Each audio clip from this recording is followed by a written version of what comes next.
kita lihat umat muslim melecehkan Islam. Umat muslim, bukan non muslim. Apa salah satu contohnya? Kajian di masjid dibubarkan, kajian di gereja dijaga. Ini parah, kacau, gaya berpikir rusak. Umat muslim melakukan kajian, orang-orang yang ingin belajar justru diusir, justru dicaci dan dimaki. Para pelaku maksiat mereka jaga. Pengajian di masjid dibubarkan, orang-orang yang masuk ke dalam prostitusi dibiarkan. Ini perbandingan yang jauh antara langit dan bumi. Orang yang masuk prostitusi dijaga. Mereka kata ini adalah hak asasi manusia. Ketika mereka melakukan kajian di dalam masjid justru dibubarkan. Pertanyaannya adalah, mana yang harus kita tuju? Iman atau toleransi? Iman justru meningkatkan toleransi. Tak ada iman yang meruntuhkan toleransi. Kalau ada orang yang merusak toleransi, bisa kita pastikan dia tidak beriman. Karena orang beriman pasti menjaga toleransi.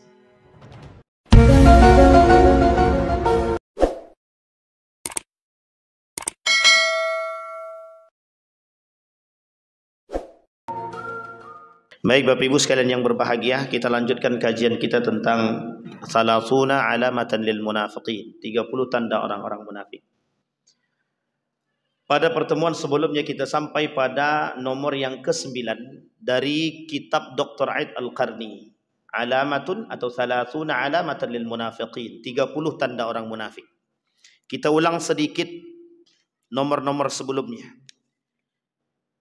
Pada nomor yang ke-8 ada orang-orang yang memang masuk dalam kategori munafik itu yang suka mematok sholat dia. Artinya sebenarnya patok sholat ini dia memang hanya melakukan yang wajib-wajib saja.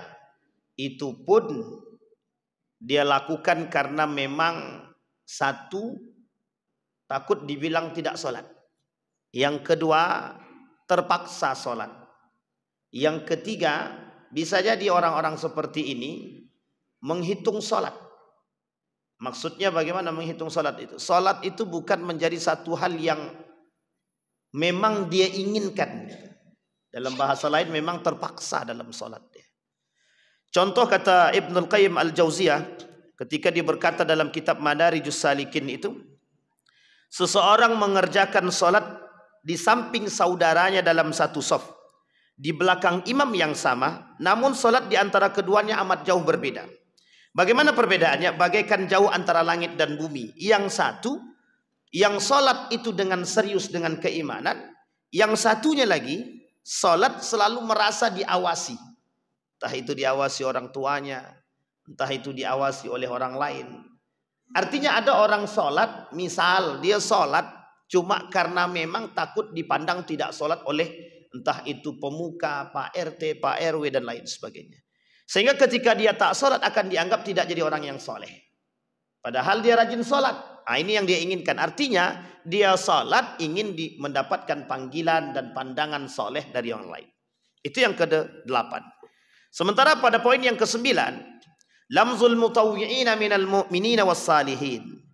Karakter orang munafik yang ke-9, kata Dr. Aid Al-Qarni, orang yang melecehkan orang-orang yang taat beribadah kepada Allah. Kita ambil contoh. Terjadi pada masa Siti Aisyah. Sehingga turun surat An-Nur ayat 1 sampai dengan 9. Apa bunyinya? Dilarang bagi orang-orang beriman atau orang-orang muslim melecehkan wanita-wanita solehah. Apa ketika itu yang terjadi pada Siti Aisyah? Ketika Siti Aisyah sedang melaksanakan perjalanan dengan baginda Nabi Muhammad SAW. Kemudian tertinggal. Sehingga Siti Aisyah balik sampai ke gerbang Madinah itu bersama dengan laki-laki lain yang juga tertinggal. Jadi ketika dia masuk pintu gerbang, nampak oleh pemuka kaum-kaum munafik ketika itu. Apa mereka kata? Itu Siti Aisyah selingkuh dengan laki-laki lain. Untuk membersihkan nama Siti Aisyah ini turun surat An-Nur ayat 1 sampai 9. Karena waktu itu Abu Bakar memaksa kepada Siti Aisyah. Apa kata Abu Bakar? Datanglah kepada Nabi dan kepada Rasul minta maaf. Menangis sejadi-jadinya Siti Aisyah mengatakan, wallahi, sungguh aku tidak berzina, sungguh aku tidak selingkuh, kata Siti Aisyah. Sampai habis air mata Siti Aisyah. Ini akibat perbuatan kaum munafik yang tukang fitnah, yang kerjaannya memfitnah aja. Singkat cerita, sulit untuk membuktikan perkataan daripada Abu Ubaidah bin Salul bersama dengan kawan-kawan dia atas fitnah tuduhan yang dia berikan kepada Siti Aisyah. Kata Nabi, mau dibunuh Abu Ubaidah bin Salul ini, kita tidak punya bukti atas kebenaran Siti Aisyah.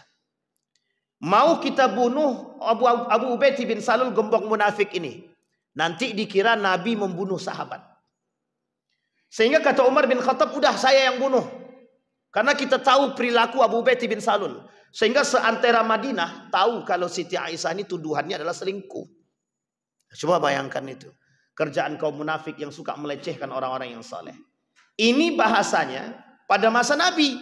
Kalau sekarang bagaimana? Banyak sekali fitnah-fitnah sekarang terjadi di kalangan orang-orang yang saleh. Ada para ulama yang difitnah. Imam Bukhari pernah difitnah itu. Imam At-Tirmidzi pernah difitnah. Bayangkan. Ahli-ahli hadis dengan ketaatan mereka pernah difitnah. Imam Nawawi pernah difitnah. Kemudian banyak orang-orang soleh yang difitnah oleh orang-orang yang memang ketika masuk dalam jalur politik, agama kemudian dikesampingkan, bahkan dijadikan alat pelancar politik. Sehingga terjadi fitnah-fitnah dengan ulama-ulama yang berseberang. Ketika berseberangan dengan ulama-ulama tersebut, maka fitnah muncul terhadap para ulama-ulama yang soleh tadi. Ini yang menjadi masalah. Ada contoh lain yang paling sederhana, ada. Contohnya, ada orang tak suka sholat di masjid Pasar Mambo misalkan. Ini contoh. Apa kata dia? Aku tak akan sholat di masjid Pasar Mambo. Imamnya itu tak betul. Bacaannya begini-begini. Kerjaannya begini-begini. Perbuatannya tak sama dengan apa yang dia lakukan. Ini melecehkan orang. Nah yang seperti ini sama. Melecehkan orang-orang yang saleh, yang taat kepada Allah. Ma'asyiral muslimin rahimakumullah, Bapak Ibu sekalian yang berbahagia, kita wajib menjaga aib saudara kita, wajib sesama muslim. Kita boleh menyampaikan aib tersebut hanya pada perkara-perkara tertentu dengan tujuan untuk memperbaiki, bukan menghinakan. Karena hari ini kita lihat orang-orang saling menghinakan antara satu dengan yang lain. Dia tak sadar kalau sudah terjebak dalam lamzul mutawwi'in minal mu'minin, pelecehan terhadap orang-orang yang taat dari kalangan orang-orang beriman. Ini yang kita takutkan. Na'udzubillah tsumma na'udzubillah. Kemudian kita masuk poin selanjutnya, yang ke-10. Poin yang ke-10 adalah al-istihza. Kata Dr. Ed Al-Qarni, yang ke-10 tanda orang munafik itu al-istihza. Orang yang suka melecehkan. Siapa yang dilecehkan sama mereka? Melecehkan orang beriman, melecehkan orang saleh, melecehkan nabi, melecehkan sahabat, melecehkan orang-orang yang dilecehkan. Ada pelecehan yang paling besar terhadap Allah Subhanahu wa taala. Kita runut. Pelecehan terhadap orang saleh dengan membuat fitnah dan menebarkan aib yang tak benar. Itu yang pertama. Yang kedua, pelecehan yang dilakukan oleh kaum Syiah terhadap sahabat-sahabat Nabi. Utsman bin Affan, Abu Bakr Siddiq, Umar bin Al-Khattab, Aisyah, Muawiyah dan lain sebagainya. Oh, ini mereka lakukan fitnah tersebut. Mereka recehkan. Pernah terjadi di Indonesia. Nama Umar bin Khattab itu digambarkan dengan gambar babi. Itu Umar bin Khattab. Apa kata dia? Bajingan Umar bin Khattab itu. Ini ada orang muslim mengaku muslim, tapi dia katakan Umar bin Khattab itu orang yang tidak benar. Meskipun dijadikan kalimat selanjutnya dia kata dulu sebelum dia masuk Islam. Tak baik bagi seorang muslim dan mukmin yang kemudian menjatuhkan martabat, apa tak lagi orang yang dijamin oleh Rasulullah, yang dijamin oleh Allah masuk dalam surga. Kita ambil contoh yang lain. Pembunuhan yang dilakukan oleh Ahlul Kufah terhadap Al-Husain di Karbala. Pembunuhan yang dilakukan oleh Muawiyah terhadap sahabat Nabi yang tak mau berbaiat kepada dia. Yang ketika itu masuk dalam kategori Bai'ur Ridwan. Orang-orang yang berbaiat kepada baginda Nabi Muhammad SAW tahta syajarah yang Allah abadikan dalam Al-Quran. Dibunuh oleh Muawiyah. Meskipun Muawiyah tidak membunuh secara langsung, tapi Muawiyah menyuruh orang lain untuk membunuh. dan pelecehan yang lain terhadap sahabat-sahabat Nabi yang lain yang sudah mendapatkan jaminan surga. Artinya, orang-orang yang melakukan perbuatan demikian itu melecehkan para sahabat. Yang melecehkan Siti Aisyah. Ada tingkatan yang naik melecehkan baginda Nabi Muhammad SAW. Jika ada orang beriman yang mengatakan Nabi Muhammad itu buta secara fisik. Jika ada yang mengatakan Nabi Muhammad SAW orangnya pelakor, pelaku perbuatan tercela, suka berzina dan lain sebagainya. Pernah terjadi, pernah. Bahkan baru-baru ini ada yang mengatakan bahwa Muhammad itu adalah fiktif. Tokoh fiktif tidak nyata. Dari kalangan orang-orang yang tak suka dengan baginda Nabi Muhammad SAW. Maka munafik itu ada dua. Munafik dari orang kafir dan munafik dari golongan orang-orang mukmin muslim. Uniknya, jika ada orang muslim yang ikut melecehkan baginda Nabi, itu dia yang disebut dengan orang-orang munafik yang benar. Izharul haq wa ibtalul kufri. Tapi biasanya orang-orang seperti ini akan selalu bekerja sama dengan orang-orang kafir yang melecehkan Islam. Ada yang kemudian istihza' billah, mereka kemudian mengolok-olok Allah, mempermainkan Allah. Allah tak nampak, Allah tak tahu di mana, kita bebas, Allah tu tak bisa melihat. Mau kita minum khamar ataupun berzina, ngapain takut? Tuhan tu tak ada. Tuhan sudah mati, Allah sudah membusuk. Ini orang-orang tertentu yang melakukan perbuatan demikian. Kaum-kaum liberal yang merusak citra-citra Islam. Dan ini poin berada di tengah kita. Dan di antara sekian banyak apa istihza' billah wa rasulillah yang paling besar di kalangan orang-orang muslim, umat mukmin yang tidak percaya kepada Al-Quran, umat mukmin yang tidak menjalankan ayat-ayat Al-Quran, umat mukmin yang tidak mengamalkan Al-Quran, umat mukmin yang tidak menjalankan syariat Islam, umat mukmin yang menolak syariat Islam, umat mukmin yang tak percaya kepada Allah. Ini poin daripada istihza', melecehkan Allah. Mereka beriman, diberikan keimanan oleh Allah, tapi justru mereka melecehkan Allah. Mereka tak percaya kepada Allah.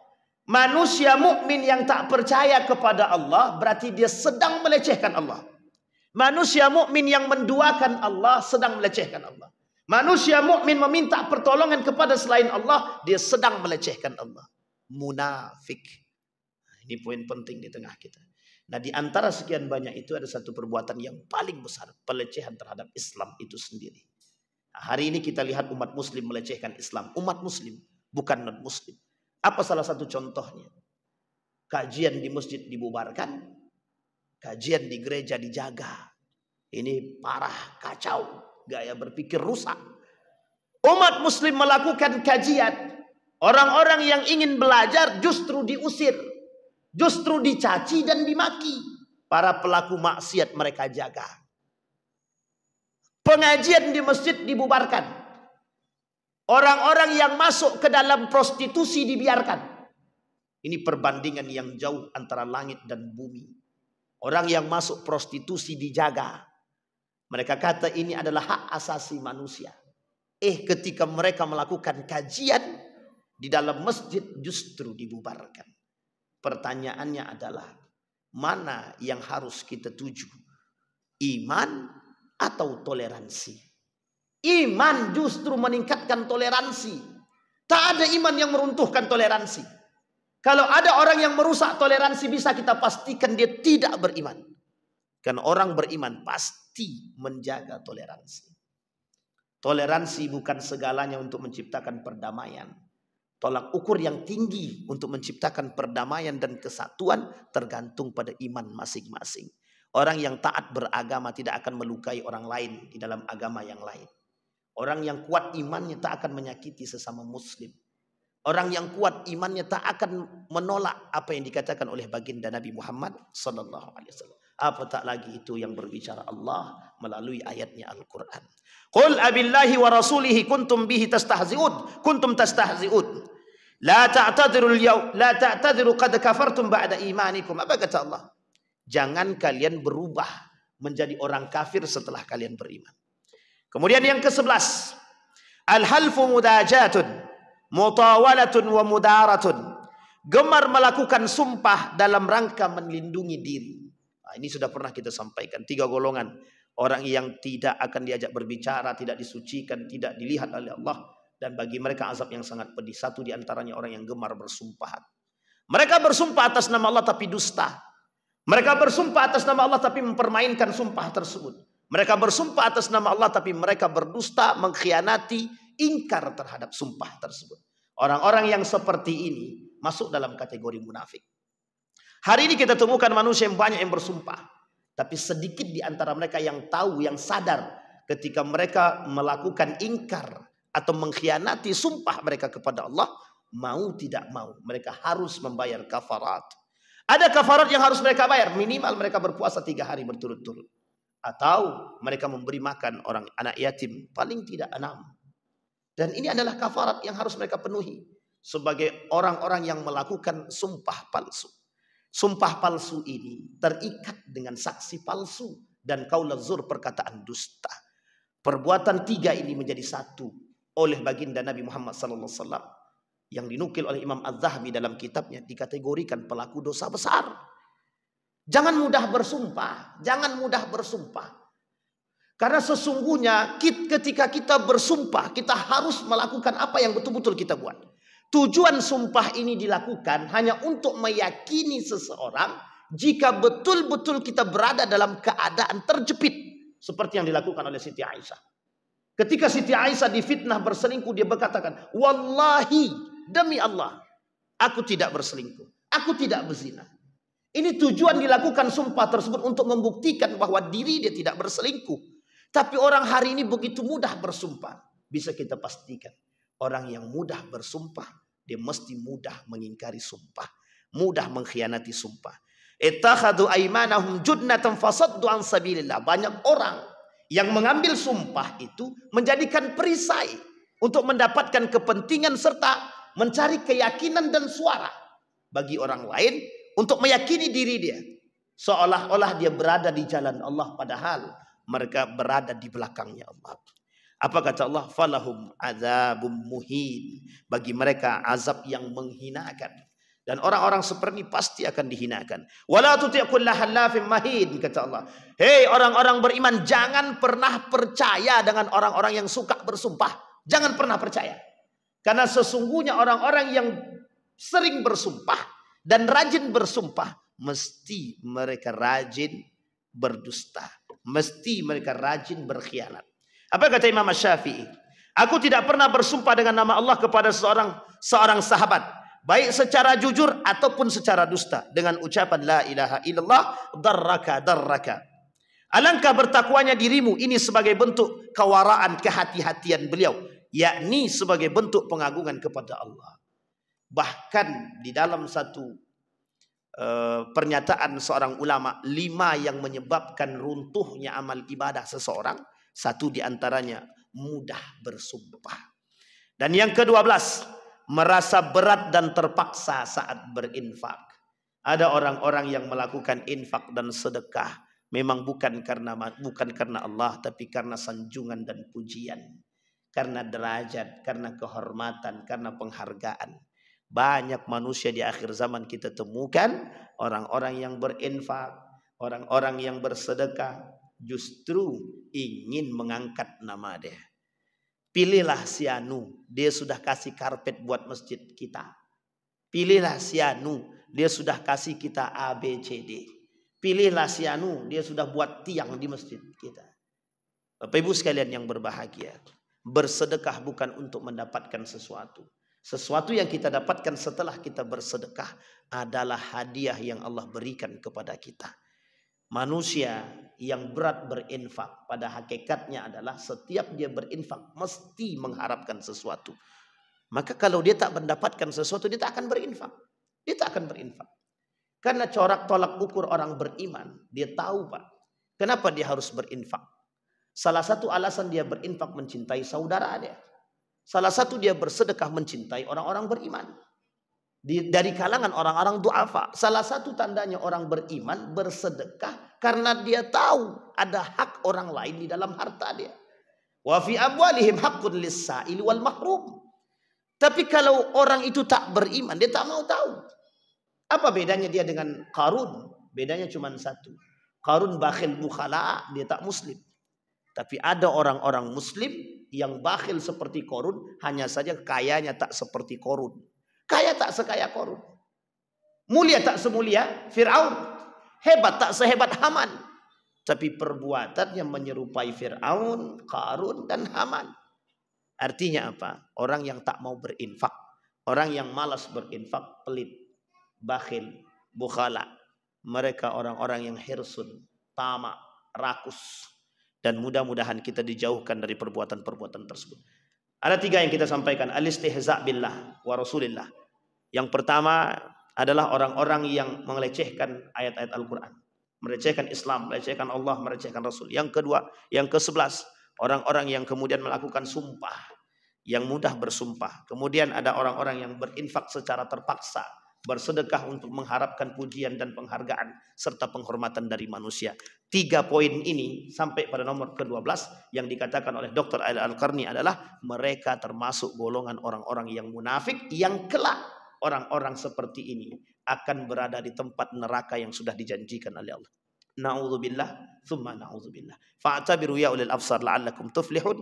Assalamualaikum warahmatullahi wabarakatuh.